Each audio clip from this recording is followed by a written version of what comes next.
Sean bienvenidos una vez más al espacio de reflexión bíblica.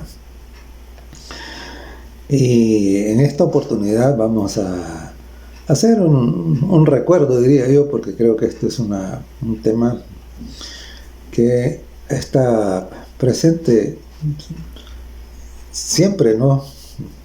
Cada día. Es el tema de estar listos para la batalla en medio de la cual nos encontramos. Pero igual que todos los días, no podemos continuar sin la bendición de nuestro Padre Celestial. Oramos. Bendito Dios que estás en el cielo, muchas gracias por tu bondad y misericordia. En esta hora, reconociendo nuestra indignidad y nuestra incapacidad humana, imploramos la bendición de la presencia de tu Santo Espíritu. En el nombre de Jesús lo rogamos. Amén. Cuando estaba saliendo de la adolescencia y que por supuesto no había tenido mi encuentro con Cristo,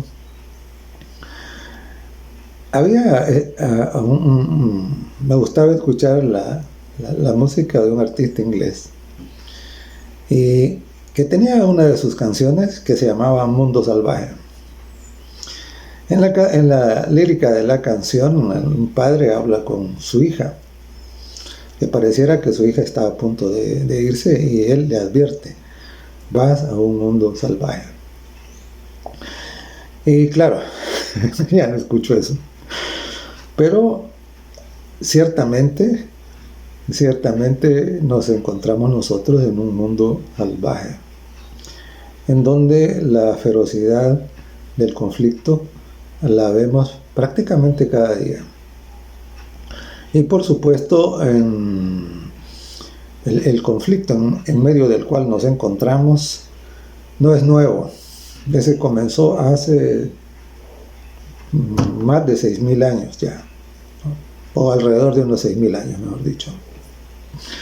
Entonces, y claro, el asunto es que nosotros primero tenemos que ser conscientes de que estamos precisamente en medio de un conflicto con el cual tenemos que lidiar todos los días, y que cada vez el mundo se vuelve más salvaje todavía. Cuando damos una mirada a las tecnologías y cómo la tecnología para destruir a otros seres humanos por medio de armas cada vez más sofisticadas, es espantoso, ¿no? Y entonces, y claro, eso nos dice, pues, es como un indicador de lo que pareciera o de lo que reina en las mentes y en los corazones humanos, en los cuales Dios no gobierna. Y en el libro de Jeremías, ese profeta tan sufrido que Dios levantó para llamar a su pueblo al arrepentimiento y evitar que fueran a la cautividad, que fueran tomados como esclavos por Babilonia, encontramos nosotros cómo el pueblo, en vez de agradecer el ministerio profético de Jeremías, se vuelve en contra de él. Dice en el capítulo 26 y en los versos 7 y 8, dice que todos oyeron el mensaje de advertencia de Jeremías, pero en vez de arrepentirse, como lo habían hecho los habitantes de Nínive ante la predicación del profeta Jonás, y en vez de eso decidieron matar a Jeremías, que en ese momento precisamente era un instrumento de Dios que había recibido el espíritu de profecía. Y claro, dice, no, ellos podían haber repetido la experiencia de Nínive, ¿no? Sin embargo, hicieron lo contrario. Y, y este hecho nos hace recordar lo que precisamente el Esteban les echa en cara al pueblo, ¿no? Al pueblo de Dios, al pueblo que pretendía ser el pueblo de Dios. En Hechos, el capítulo 7 y el verso 52, en donde Esteban dice: ¿a cuál de los profetas no persiguieron vuestros padres? Y mataron a los que de antemano anunciaron la venida del justo, de quien ahora vosotros sois entregadores y matadores. Es increíble.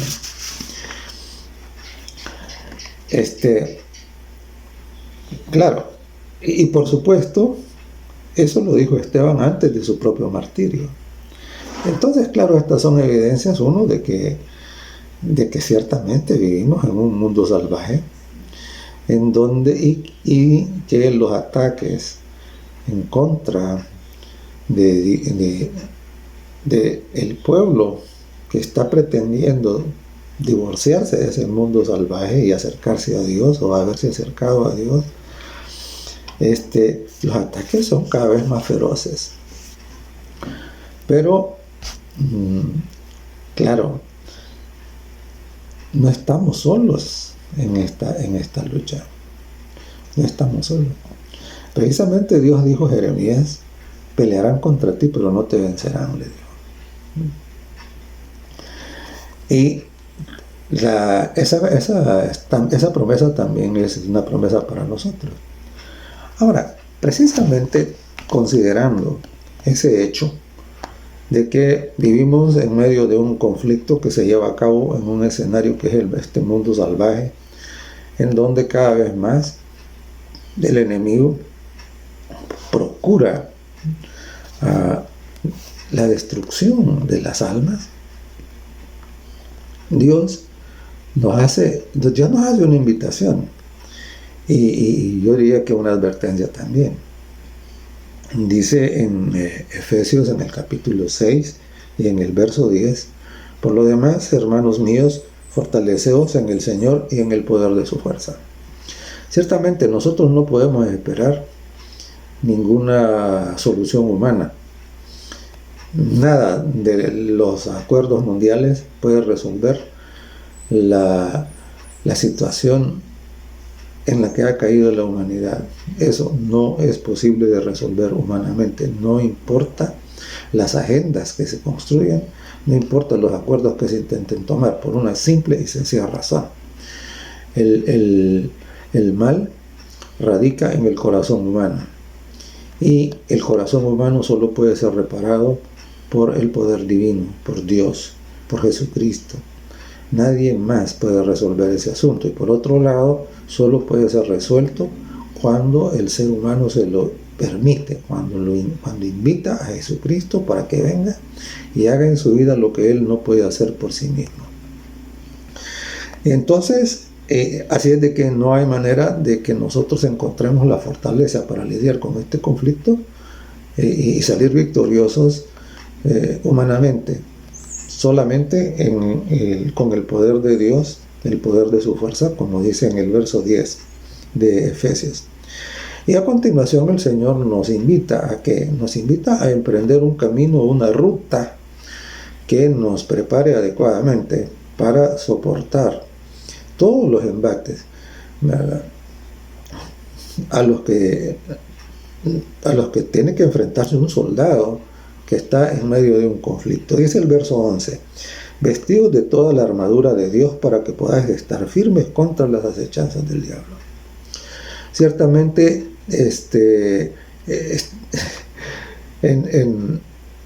estamos bajo un fuego nutrido de ideologías, de pensamientos, de doctrinas, de tergiversaciones de la palabra de Dios, que es increíble. Y por supuesto tenemos las redes sociales y todos los, yo diría que mal llamados medios de comunicación, en realidad distan mucho de ser eso, ¿verdad? Entonces más bien son medios de adoctrinación. Lástima que en la mayoría de los casos son medios que adoctrinan del lado del enemigo de las almas y promueven los antivalores. Entonces, claro, es terrible. Entonces, y por eso es que necesitamos vestirnos de la armadura de Dios. Y entonces en el verso 12 nos hace recordar la realidad de que nuestra lucha, igual que no es que como dije antes, esto no tiene soluciones humanas, nuestra lucha tampoco es una lucha contra seres humanos. Porque dice el verso 12, no tenemos lucha contra sangre y carne, es decir, no es contra los seres humanos que hemos de combatir, al contrario.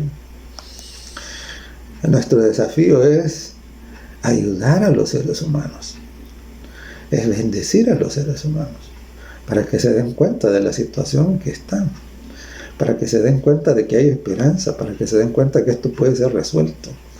Y entonces dice, nuestra lucha no es contra sangre y carne, sino contra principados, contra potestades, contra los gobernadores de las tinieblas de este siglo, contra huestes espirituales de maldad en las regiones celestes. Entonces, claro, es una lucha que va más allá de lo que nuestros ojos físicos y nuestros sentidos físicos. Hay una palabra técnica que se utiliza para describir esto, se llama la organolepsia, ¿verdad? Es decir, lo que nuestros sentidos pueden percibir. No disciernen, ¿no? Hay algo, hay una atrás del telón, diríamos así, ¿no?, que está obrando, que son precisamente las huestes espirituales de maldad. Por tanto, dice el verso 13, tomad toda la armadura de Dios. Y a mí me llama la atención porque no dice tomad algunas piezas de la armadura de Dios, sino que dice tomad toda la armadura de Dios. Es decir, no vale dejar alguna pieza fuera, sino que debe ser tomada toda. Y dice, por tanto, tomad toda la armadura de Dios para que podáis resistir en el día malo y habiendo acabado todo, estar firmes. La pregunta aquí es, ¿cuál es el día malo? La verdad es que cualquier día puede ser el día malo. ¿Por qué? Porque Satanás anda como león rugiente buscando a quien devorar y él no descansa. Él está atento a hacer caer a los hijos de Dios y a cualquier otro, ¿verdad? Porque, por decirlo de alguna manera, prácticamente este mundo salvaje se ha convertido en una especie de campo de concentración en donde Satanás ha aprisionado a la mayoría de la población mundana. Y nuestro Señor Jesucristo y sus santos ángeles y su representante en este momento en la tierra, que es el Espíritu Santo, no es nadie más, entonces batallan. ¿Para qué? Para poder liberar a algunos de los que son prisioneros. Y esto éramos todos, ¿verdad? Prisioneros del enemigo en este mundo salvaje, en este campo de concentración. Pero Dios está haciendo todo lo posible para romper una brecha de esa prisión y que nosotros podamos escapar de ahí. Y entonces dice, y claro, y cada día, esta lucha es una lucha que se pelea cada día, ¿verdad? Y a menos que nosotros estemos vestidos con la armadura de Dios, no vamos a poder estar firmes. Seremos arrastrados, seremos hechos recapturados y devueltos a la prisión de la que podríamos estar escapando, o hemos escapado por la gracia de Dios. Y entonces dice el verso 14, estad pues firmes, ceñidos vuestros lomos con la verdad. En San Juan, el capítulo 17 y el verso 17, el Señor Jesucristo nos enseñó que su palabra es la verdad. Y que precisamente Él es el Dios de verdad. Y que Él se gloría en la verdad y que precisamente la verdad constituye la roca sobre la cual los hombres sabios se edifican. para que cuando venga la tempestad, entonces la casa no caiga. Jesús lo dijo de esta manera: y cualquiera que me oye estas palabras, ya en San Juan 17 dijo que su palabra es la verdad. Cualquiera que me oye, dice, y pone por obra estas palabras, le compararé con un hombre que edificó sobre la roca. Y vinieron vientos y tempestades, y la casa no cayó. Pero dice: ceñid vuestros lomos. Ceñid vuestros lomos, lo que quiere decir es que nos apretemos bien el cinturón. Y en este sentido, el cinturón es como la pieza que va más pegadita al cuerpo. La verdad no es para tenerla por ahí en algún lado. No. La verdad es para asumirla. La verdad es para internalizarla. Por eso también está escrito: en mi corazón he guardado tus dichos para no pecar contra ti. Y es muy hermoso, porque cuando celebramos el rito de la Santa Comunión, la Santa Cena, nosotros comemos el pan y tomamos el jugo de la uva sin fermentar. Entonces, eso significa nuestro deseo de internalizar el carácter de Jesús, ¿no? Que llegue a formar parte nuestra. Entonces, ceñir los lomos con la verdad significa que la verdad llegue a formar parte de nosotros, que se convierta en un rasgo de nuestro carácter, en donde los pensamientos de Jesucristo, la voluntad de la divinidad llegue a ser la nuestra también. O sea, no es un asunto baladí, es el fundamento de todo. Todo el proceso que luego está representado por vestirse con la armadura de Dios no puede ir adelante sin que esto ocurra, ¿no? Entonces el primer paso para vestirse con esa armadura que nos permitirá estar firmes en el día malo es precisamente la aceptación, no solo la aceptación teórica de la verdad, de la doctrina que la Biblia enseña, sino es internalizarla, es aceptarla, es tomar la decisión que eso sea el código que rige nuestra vida, nuestro comportamiento, nuestra conducta. Y por supuesto, eso implica ¿qué? Eso implica la conversión de la mente, ¿verdad? Entonces, eso es lo primero, ¿no? Y luego en el mismo verso, dice: y vestidos con la coraza de justicia. Entonces la coraza es una pieza que ya va encima, que externa. Y precisamente la justicia lo que significa es el actuar correcto, íntegro, honesto. Entonces notemos que precisamente ese actuar correcto y honesto tiene su raíz en haber asimilado la verdad, los dichos de Jesucristo, ¿no? Las enseñanzas de Dios, la doctrina verdadera. Ahí tiene su asiento, ¿verdad? O sea, si eso primero no ha sido internalizado, difícilmente se puede tener un actuar íntegro, honesto, justo, ¿verdad? Similar al ejemplo de Jesucristo, ¿no? Eso quiere decir un testimonio que puede verse por fuera, ¿verdad? Hay algunas personas que suelen decir: no, a Dios lo que le importa es lo de adentro. Sí, es cierto, a Dios le importa lo de adentro, pero cuando lo de adentro está sano, como lo dijo Jesús, fariseo ciego, dijo: limpia lo de adentro del vaso y lo de afuera también será limpio, dijo. Entonces la coraza de justicia quiere decir esta manifestación externa, ¿no?, de esa verdad asimilada. Es decir, cuando la verdad se asimila, eso se refleja en nuestra vida, se refleja en nuestro trato con los demás, se refleja en nuestra honestidad.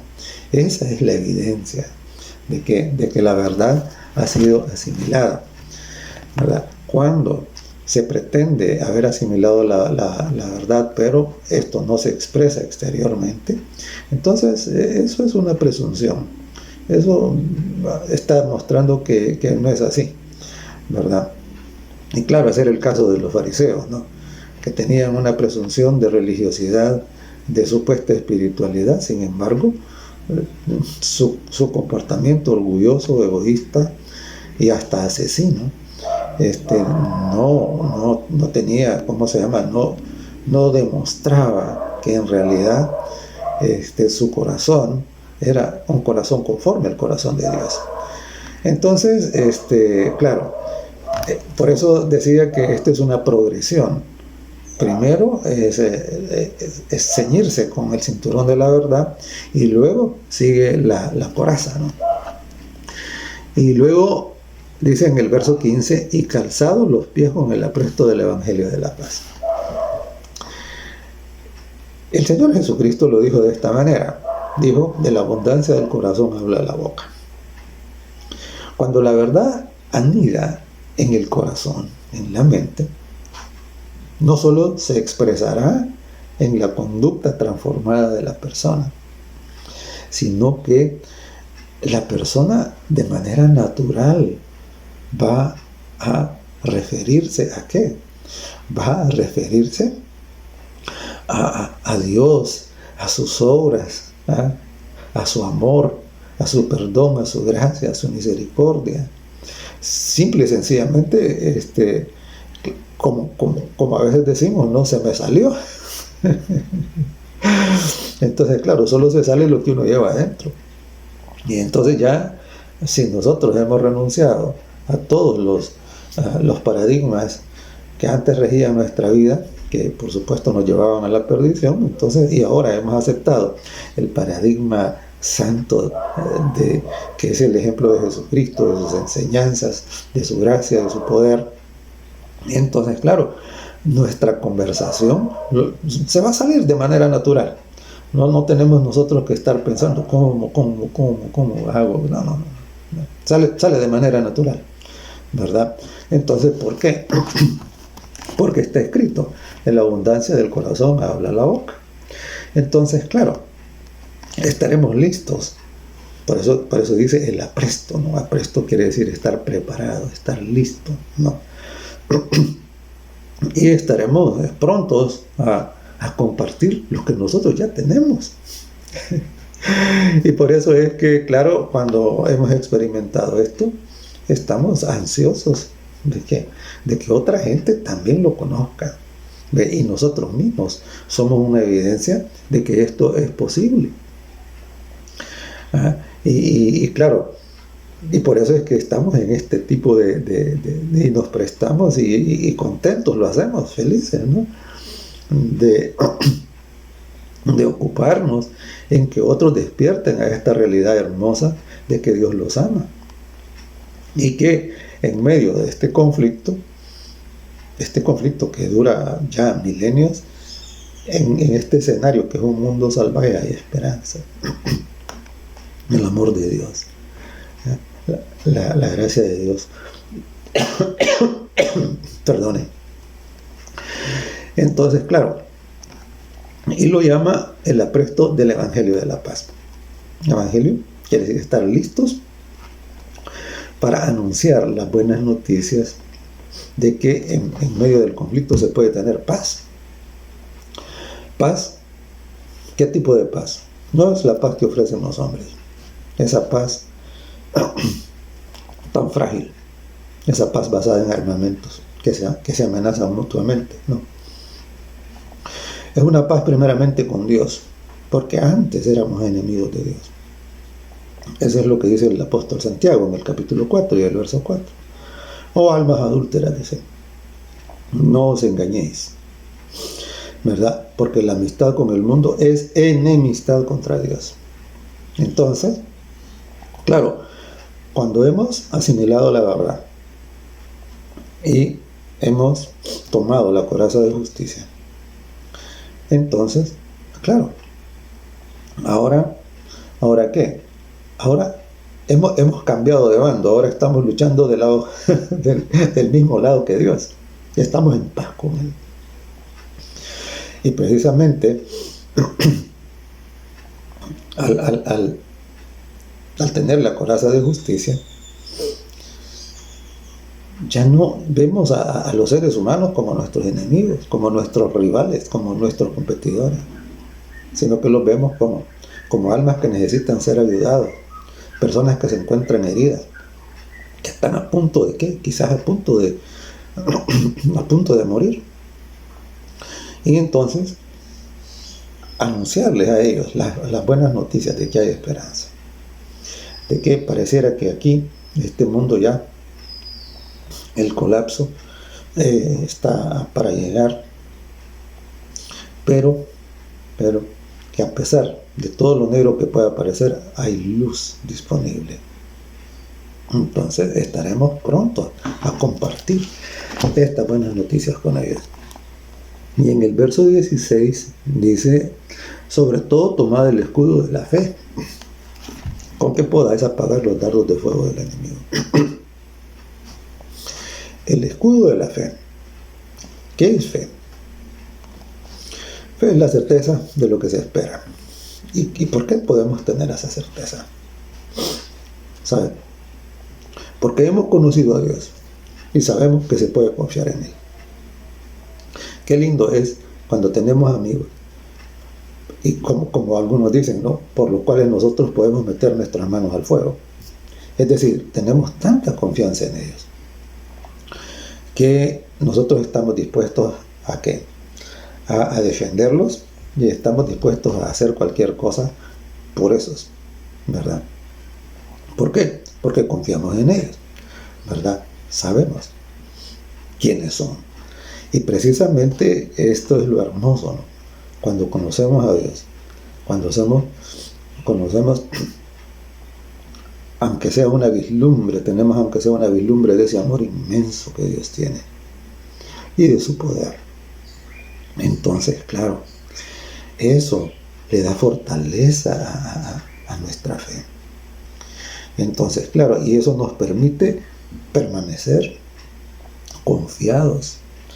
No importa que de momento las cosas puedan parecer que todo se derrumba y que todo va a ir mal y todo. Y a mí siempre me gusta pensar en el caso del pueblo cuando llegó a orillas del Mar Rojo. Enfrente tenían el mar y atrás tenían todo el ejército de los egipcios. Todo parecía perdido. Perdón. Todo parecía perdido. Sin embargo, ¿qué pasó? Dios abre el Mar Rojo para que su pueblo pase en seco. Y entonces, y claro, pasaron al otro lado, y al otro lado, ¿qué? Al otro lado, ¿qué hubo? La celebración de la victoria. Cuando los egipcios entraron, el mar se cerró. Entonces, ese es el Dios. Es que es el mismo Dios. Dios no cambia, Dios no ha cambiado. Por eso es que algunos dicen, no, pero es que ahora las cosas son distintas. No, Señor, no son distintas, son iguales. Dios dijo, voy a leer el profeta Malaquías, dice, yo, Jehová, no cambio, dice, es el mismo. Así como aquellos pudieron confiar en Él, también nosotros. Entonces, y porque Satanás viene y él tiene ciertas palabras favoritas, por ejemplo, es sí, el sí condicional es bien favorito de Satanás. Fue así como se le acercó a Jesús en el desierto. Le dijo, sí, eres hijo de Dios, tal cosa. Y a veces viene con la misma treta para nosotros. Si Dios te ama, ¿por qué permite que te pase esto? Sí, Dios aquí, sí, allá. Y nosotros tenemos que responder como Jesús en el desierto. Escrito está. A los que aman a Dios, dice Romanos 8:28, todas las cosas les ayudan a bien. Así es de que, recuerden, necesitamos el escudo de la fe con que podamos apagar esos dardos. El dardo de la duda, el dardo de la incredulidad, el dardo de la tentación a volver a las cadenas que antes nos tenían atados, ¿ya? A volver a ese pensamiento egoísta, orgulloso, que ve al prójimo como un enemigo, como un rival al cual hay que derrotar. al cual hay que hacer daño, al cual hay que destruir. No. Debemos precisamente confiar en Dios. Y precisamente la confianza en Dios, en su amor, en su poder, en su gracia, en su sabiduría, en su palabra, eso nos permitirá ser inmunes a los dardos de fuego del enemigo, que nos llegan cada día. Mire, es increíble. Ahorita con esto de las redes sociales, una cosa tras otra, ¿verdad? Entonces, claro, porque la batalla, en realidad, el día malo del que hablamos antes, es ese. La batalla del día malo se libra cada día en nuestra mente. Es ahí donde se libra, ¿no? Y en el verso 17 dice, y tomad el yelmo de la salvación. El yelmo es el casco, eso se lleva en la cabeza. Y es interesante porque ¿qué significa eso? Esto lo que significa es que nosotros debemos mantener fresco el pensamiento de la promesa de Jesucristo acerca de su segunda venida. Ciertamente, como algunos predicadores lo han expresado, la salvación es pasado, presente y futuro, ¿verdad? Es pasado porque fue operada por medio de Jesucristo en la cruz del Calvario cuando Él derramó su sangre, ¿verdad? Pero es presente también, ¿por qué? Porque Jesucristo sigue ¿cómo? Sigue defendiéndonos como nuestro abogado en el santuario celestial.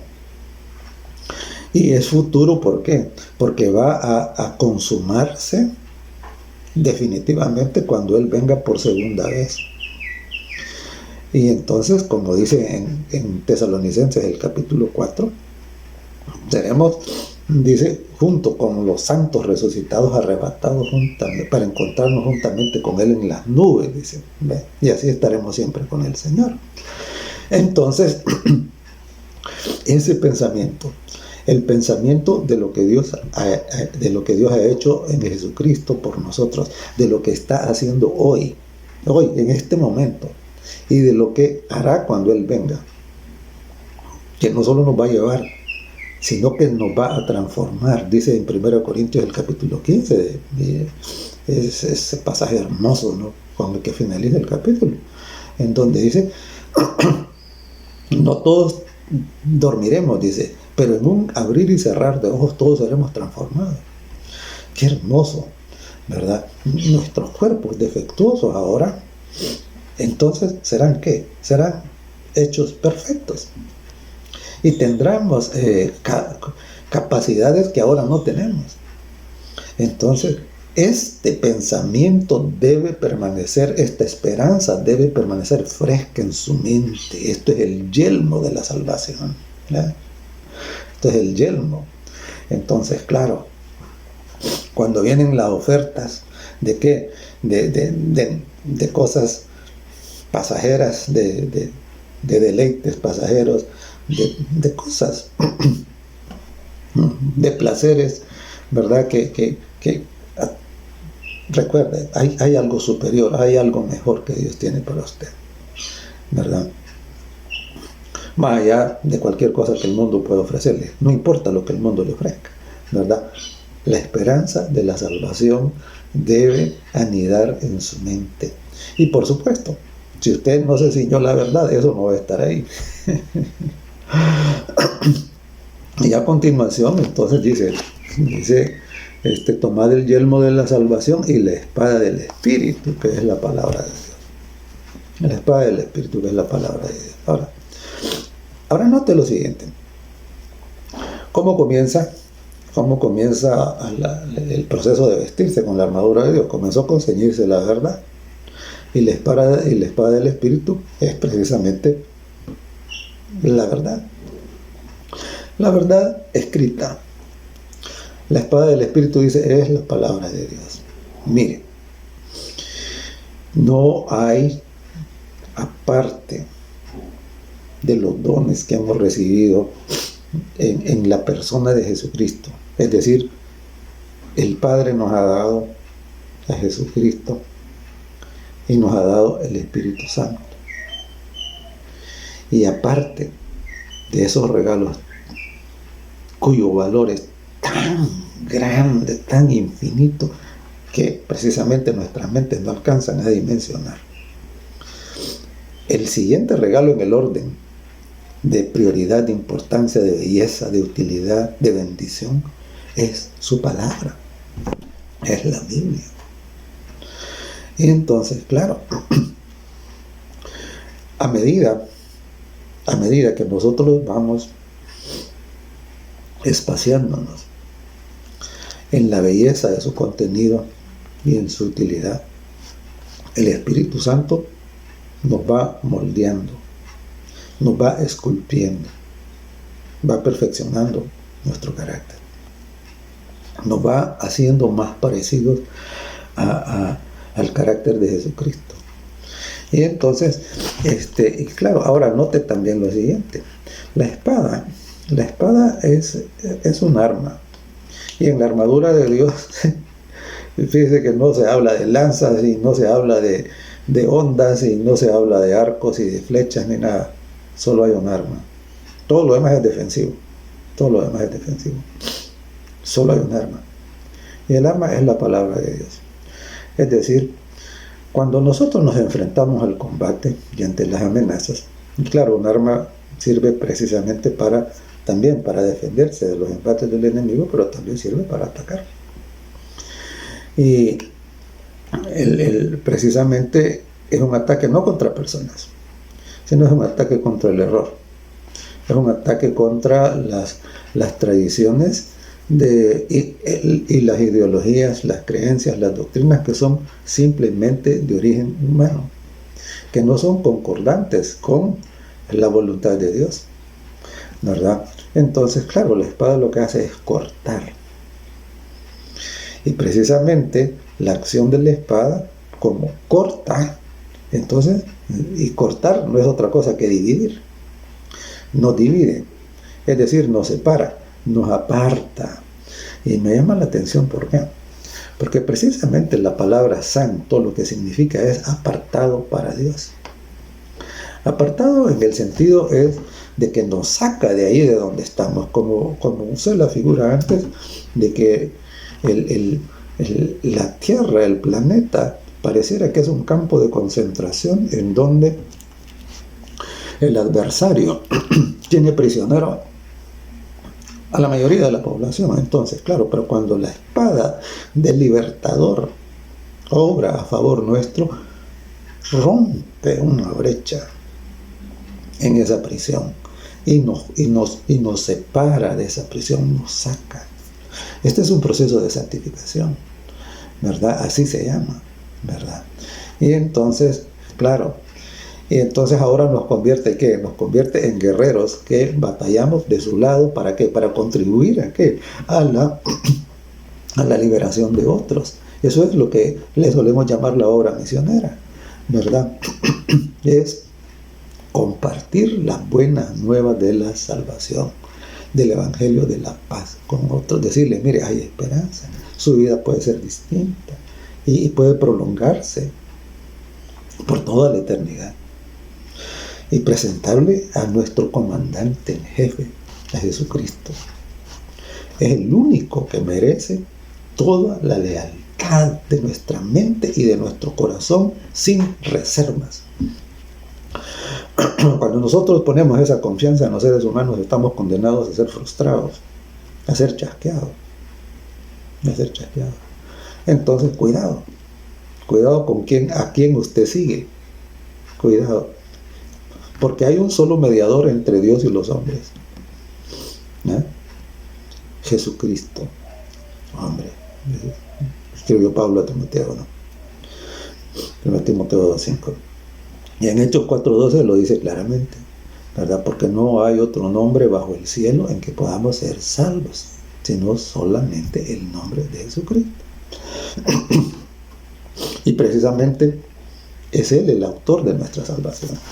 Y es Él el que volverá. ¿Para qué? Para consumarla en la segunda venida. Y entonces termina en el verso 18, cuando dice, orando en todo tiempo con toda oración y súplica en el Espíritu, y velando en ello con toda perseverancia y súplica por todos los santos. Y en el 19 dice, y por mí. ¿Verdad? O sea, Pablo dice, oren por todos y también por mí. Ahora, la oración no puede faltar en la experiencia cristiana la oración. ¿Por qué? Miren, una guerra no puede batallarse sin una comunicación efectiva entre los soldados y su comandante general, su estado mayor. No puede. Sino la comunicación juega un papel fundamental, clave, por medio del cual se informan el estado de la batalla en el frente y se reciben las órdenes, ¿verdad? La estrategia es delineada y todo esto. Entonces la oración debe ser parte de nuestra vida. Debe ser parte de nuestra vida. Nuestra mente debe vivir como conectada precisamente con nuestro mando, con nuestro estado mayor. Debe estar conectada. Entonces, y para estar de manera continua recibiendo la gracia que fortalece nuestra fe, nuestra confianza en su poder, ¿verdad? Para recibir lo que algunos le llaman los efluvios de su amor, ¿verdad? Entonces, claro, los soldados en el frente no pueden resistir mucho a menos que estén siendo, pertrechados por lo que necesitan, ¿no? En el frente necesitan ¿qué? Necesitan alimentos, necesitan medicinas, necesitan munición, necesitan uniformes, necesitan todo. Entonces, claro, ¿y por medio de qué? Es que los encargados de la logística se enteran de esto, es por medio de la comunicación. Entonces, igual, nosotros, la indicación que tenemos, dijo el apóstol Pablo, orar sin cesar. Orar sin cesar. Entonces, es por medio de la oración como nos ponemos con nuestra mente humana, finita, pequeñita, se pone en contacto con la mente divina, infinita, ¿verdad? Y entonces, y claro, y no olvide este pasaje, ¿no? Está escrito en el camino a Cristo, ¿verdad? Dice, mucha oración, mucho poder. Poca oración, poco poder. Ninguna oración, dice, ojo, ningún poder. Y entonces dice, orando en todo tiempo, y dice, por todos los santos. Es decir, la oración del que se ha vestido con la armadura de Dios deja de ser egoísta. Ya no ora solamente por sí mismo, por recibir bendiciones individuales, o solo por su familia. Es frecuente que, por favor, mire, ore por mí y por mis hijos. Está bien, eso está bien, ¿verdad? Pero no solo debe quedar ahí, sino que dice oración por todos, por todos los que ya fueron liberados de la prisión del enemigo, pero también por todos aquellos que no han sido liberados todavía, para que sean liberados, para que sus ojos sean abiertos, para que se den cuenta que hay una vía de escape. Sí, entonces, claro, hace muchos años, igual como en esos tiempos que les hablaba cuando recordaba esa canción, también mucho antes quizás, una vez fui al cine, ya no voy, ya no veo películas en realidad. Entonces había una película que se llamaba El Gran Escape, ¿no? Hablaba precisamente de unos soldados que habían sido prisioneros y estaban en un campo de concentración en Alemania. Y entonces planearon un escape. Desafortunadamente, la película tenía un final muy frustrante, diría yo, porque prácticamente después de ese escape tan espectacular, tan audaz, prácticamente todos vuelven a ser recapturados.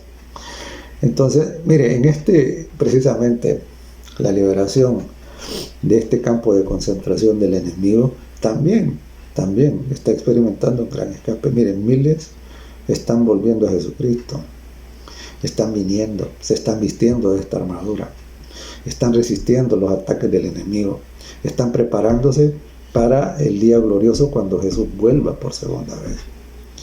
Ahora la pregunta es, ¿y usted qué está haciendo?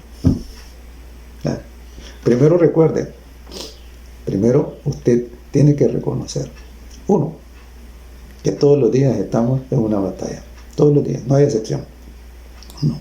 Dos, que vivimos en un mundo salvaje, que es un campo de concentración en donde el enemigo, que él se ha autoproclamado príncipe de este mundo, mantiene encadenadas a las almas, ¿no?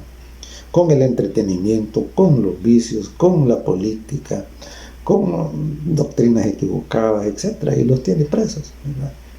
Pero tenemos nosotros nuestro comandante, tenemos nosotros nuestro Mesías, nuestro Salvador, el Señor Jesucristo. Y Él, y solamente Él, puede liberar a los cautivos. Y esa es la mejor de todas las noticias que podemos recibir. En medio de todo este montón de cosas que nos llegan todos los días, que solo nos hablan de qué, de destrucción, de guerra, de incendios, de terremotos, de inundaciones, de crimen, de pestes y de todo. En medio de todo eso hay una esperanza gloriosa. Y existe esa esperanza bendita solamente, ¿por qué? Por la obra de Jesucristo. Por tanto, no se detenga. Venga a Jesús.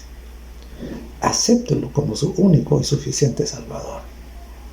Póngase la armadura de Dios y conviértase usted también en un guerrero que Dios pueda usar para liberar a otros de esta prisión perversa. Que Dios lo bendiga.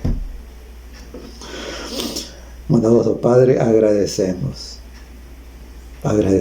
tanto por habernos dado a Jesucristo, por darnos tu Santo Espíritu y por darnos, Señor, tu palabra bendita como un mapa que nos indica la ruta que debemos seguir para estar contigo en ese día glorioso. Gracias, Señor, porque no merecemos nada. En el nombre de Jesús. Amén.